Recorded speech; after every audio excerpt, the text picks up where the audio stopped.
Bonjour, cette vidéo a pour usage la démonstration du fonctionnement d'Aloha sur un risque de blève. Avant de vous lancer dans cette étude spécifique, je vous conseille d'aller voir le cours qui a été présenté par Bernard Franoz et qui est en support PowerPoint sur la plateforme. Vous voyez que nous démarrons Aloha par d'abord Google Earth pour aller positionner l'endroit de notre étude. Donc on a choisi Lomé au Togo. Donc rechercher, on vient se géopositionner sur Lomé et on va faire un zoom pour se mettre sur la zone portuaire de façon à récupérer les coordonnées de longitude et latitude en bas de notre écran à droite. Donc vous voyez, je viens positionner la main sur la zone portuaire, je ne touche plus rien et je note que la longitude et la latitude apparaissent dans 6 degrés, 8 minutes, 17 secondes, 52 nord, 1 degré, 16 minutes, 26 secondes, 54 est et une altitude de 0 mètre. Je ne touche pas à la souris parce que regardez ce qui se passe si je déplace ma main. Vous allez vous rendre compte que ces données vont bien sûr bouger, même si j'ai cliqué préalablement.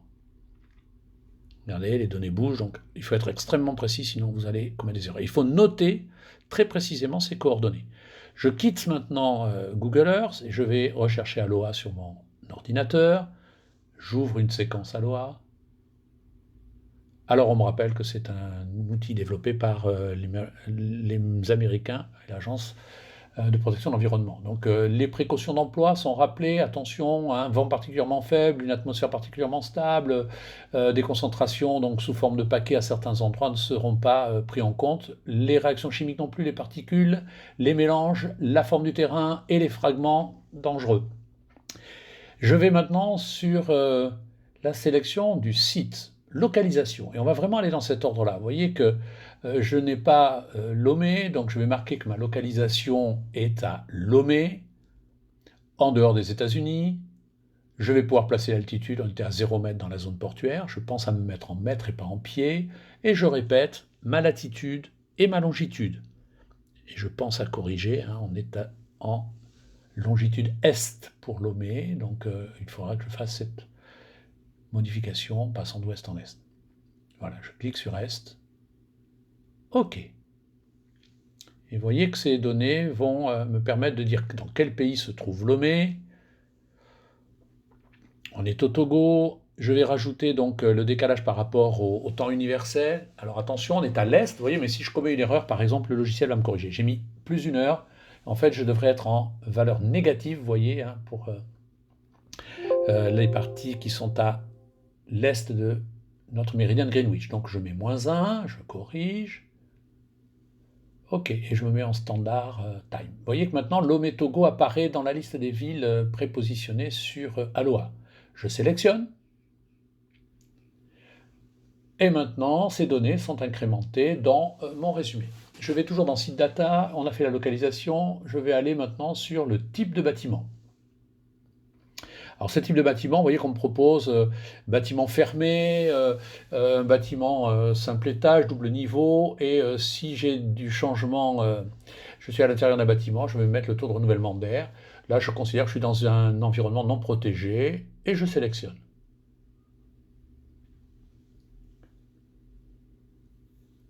On a fait ce type de bâtiment, maintenant on va aller dans le temps, et on va utiliser, comme ça nous est proposé, l'horloge interne de notre ordinateur. C'est le plus simple, vous voyez que cette heure est rappelée en bas. Hein, le samedi 8 février, 14h02, vous savez quand j'ai travaillé.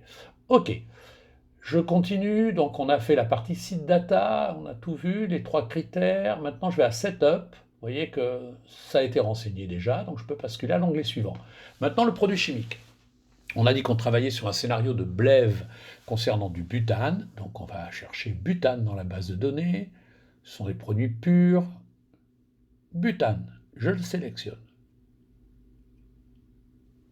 Voilà, les données de ce produit sont maintenant rappelées avec température d'ébullition, limite inférieure supérieure d'inflammabilité, toxicité, point d'ébullition, point de congélation. Alors, derrière le choix du produit chimique, maintenant que c'est fait, que c'est résumé ici, je reviens à Setup et je vais voir les conditions atmosphériques.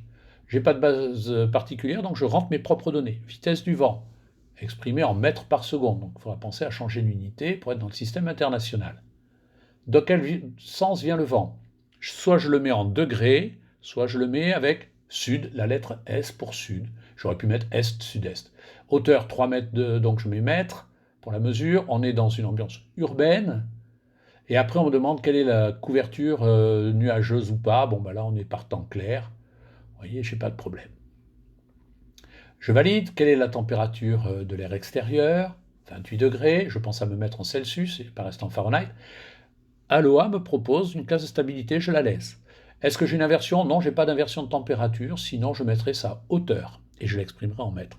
L'humidité, on pense que c'est un temps sec, on va marquer temps sec. Sinon, je pourrais mettre la valeur, vous voyez, là il m'a mis 5%, je pourrais la rentrer moi-même s'il y avait une valeur particulière à rentrer. Ces données sont remises dans le résumé. Je reviens à Setup. Maintenant, je vais qualifier la source de danger. Est-ce que c'est une source directe? Est-ce que c'est une cuvette de rétention, un réservoir ou un pipeline? Eh bien, c'est un réservoir. On me propose 3 formes, cylindrique horizontale, cylindrique verticale ou sphère. Je prends cylindrique horizontale. Vous voyez, et après, on va me demander de rentrer 2 des 3 valeurs qui sont proposées. Diamètre, longueur, volume. Je prends le diamètre. Je vais dire que je suis en face d'un réservoir qui a un diamètre de 2 mètres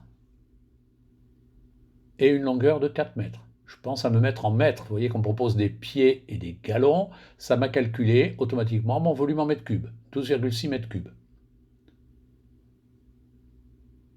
OK. Maintenant, on me demande, est-ce que dans ce réservoir, il y a de la phase liquide? Bah oui, mon butane, il est biphasique, donc j'ai une phase liquide. Voilà. Est-ce qu'il est stocké à température ambiante? Oui, vous voyez qu'il m'a rappelé la température que j'avais donnée. Elle est bien en Celsius. OK.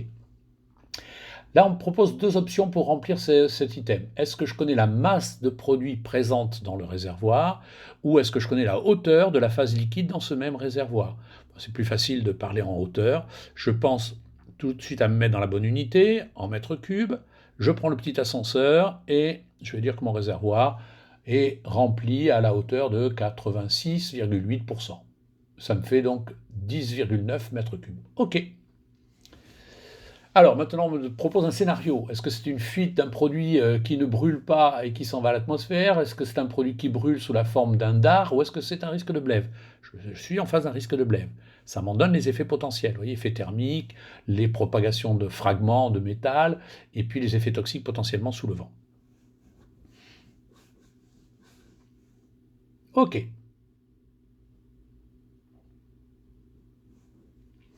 Alors, maintenant, on me propose de répondre sur un des 3 items proposés. Voilà. Est-ce que je connais le pourcentage de produit dans la boule de feu? Est-ce que je connais la pression à l'intérieur du réservoir au moment où il va éclater? Est-ce que je connais la température au moment où ça va éclater? Alors, ce qu'on a, c'est des réservoirs la plupart du temps qui sont munis de soupapes. Donc, je vais mettre la pression de tarage classiquement rencontrée à 27 bars. Donc, je vais mettre 27 atmosphères. OK. Et là, on considère, vous voyez, que toute la phase liquide va passer dans la boule de feu. Donc, OK. Vous voyez que ça vient compléter, hein, ça va me donner même le diamètre de la boule de feu, la durée de la boule de feu de 8 secondes, hein, donc c'est important. Et on va maintenant passer à l'onglet qui me dit, bah, je laisse choisir Aloha. Je pourrais prendre un modèle gaussien ou un modèle de gaz lourd, mais ça c'est plus pour les gaz toxiques que pour le risque de blève. Je reviens à l'onglet suivant, les zones de danger. Alors attention, à ce niveau-là, pour le blève, j'aurai des modifications à faire. Vous voyez, qu'on me propose des valeurs américaines, mais malheureusement, l'EPA n'a pas intégré le fait que ce sont des temps très courts de boule de feu. Donc on va rentrer nos propres données et on va prendre 40 kW par mètre carré, 30 kW par mètre carré et 20 kW par mètre carré. Et ces 3 valeurs correspondent respectivement à 5% de personnes potentiellement décédées, 1%, et puis les brûlures au 2e degré pour les 20 kW par mètre carré sur un temps très court comme ça. Ce sont vraiment des flashs. C'est que dans la réglementation française, on parle de dose thermique pour le blève et non pas de flux thermique, qui lui s'adresse plus aux feux de cuvette de rétention, qui sont des phénomènes de longue durée. Donc voilà qu'on a on a les données, attention, elles sont exprimées en yards. Il faudra les convertir en mètres. J'ai maintenant donc mon scénario, j'ai mes distances, j'ai la durée de la boule de feu, j'ai son diamètre, j'ai les zones d'impact. Je peux sauvegarder. Je donne un nom à mon fichier. Il est donc en point ALO, ALO. Et surtout, maintenant, je vais extraire ces données pour les exporter sur Google Earth. Je les mets au format KML D'où l'intérêt d'avoir conservé les caractéristiques de géolocalisation en degrés, minutes, secondes. Je vais les répercuter ici. Donc 6 degrés, 8 minutes, 17 secondes, j'arrondis, hein, puisqu'on était à 17 secondes 54 de mémoire, donc 1 en longitude, 16 et 27 est. Je n'oublie pas de passer à est. OK. Je donne un nom à mon fichier, il est au format, vous voyez, .kml. C'est un format qui est directement donc exploitable par Google Earth. Donc je viens récupérer mon fichier, je clique dessus, et Google Earth, vous voyez, va se géopositionner et faire apparaître instantanément la zone d'impact, enfin les 3 périmètres que l'on vient de matérialiser grâce à Aloha. Voilà, donc maintenant je peux même compléter en y associant des données opérationnelles. Vous voyez, j'ai cliqué sur ma punaise. Alors cette punaise, je vais lui dire par exemple qu'elle correspond à un barriérage fait par les services de police. Je vais changer la punaise qui n'est pas très terrible. J'y mets une voiture bleue, couleur de la police. OK. Vous voyez qu'elle apparaît maintenant ma voiture au bon endroit. Je reviens prendre une punaise, vous voyez qu'elles viennent systématiquement se mettre au centre. Je récupère l'image qui est la dernière sélectionnée, c'est une voiture, mais je vais la transformer. Vous voyez, je vais changer, je vais dire voilà, ça c'est mon PC avancé, donc je pourrais mettre une toile de tente, là je mets une maison avec un petit drapeau. OK, je précise que c'est mon PC avancé.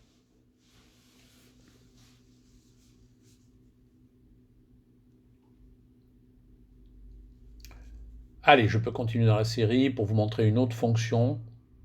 Je prends donc dernier objet sélectionné, c'est la fameuse maison, je vais la transformer et je vais dire voilà, j'ai les pompiers qui font une reconnaissance sur les impacts de ce blève. Je prends un petit bonhomme et ce petit bonhomme, comme c'est un pompier, je vais en changer la couleur, je vais le mettre en rouge. OK.